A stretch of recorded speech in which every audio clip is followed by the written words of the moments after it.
Hayşeden sazını okuyup gönderiyoruz. Ulus Vali Akça, Kariyay Sakıl Köl'den.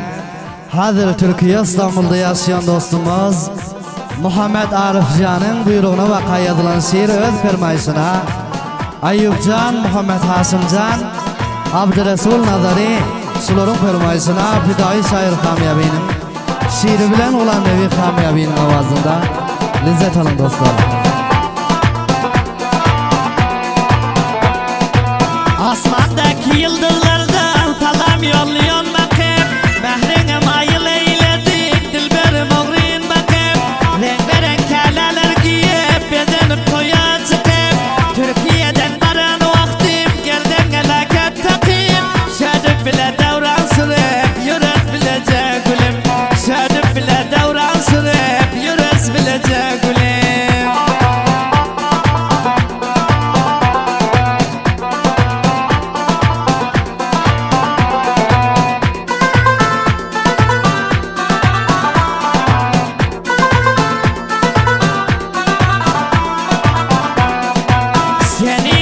Muhabbetin esir etti gülperim Bol sen sana yadigarı eşitip görcigerim Baldan korsalar yanıten misal timu derim Tahta yanı tulkuldap dur kara göndin her yeri Mena sana hayran bolup yörünün insan gülüm Mena sana hayran bolup yörünün insan gülüm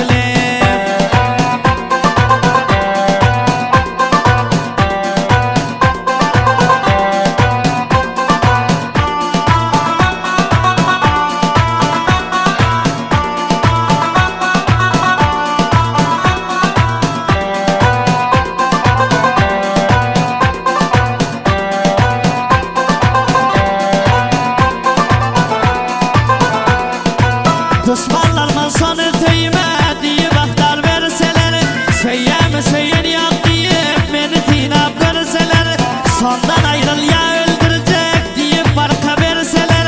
Ya yarından ya canımdan vazgeç deyip dursalar Yar sen deyip şirin canım fida ederin gülüm Yar sen deyip şirin canım fida ederin gülüm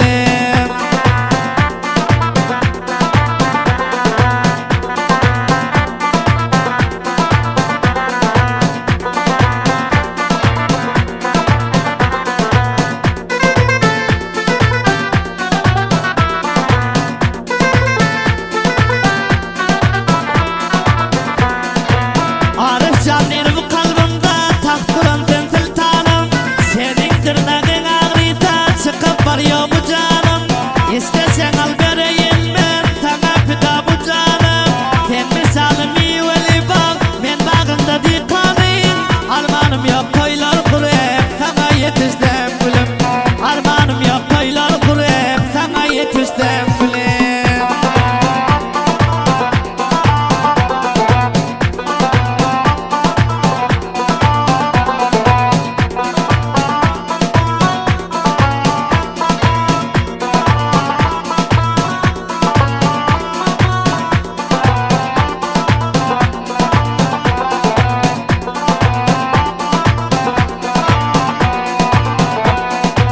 Hidayı sayırın gevni yürek veren yarında Güller yüzlü orta boylu soldul füzahmarında Ödüm udakta bulsam hem kalbim yarın yanında Sana hiç nasip olmasın canım koşup canımda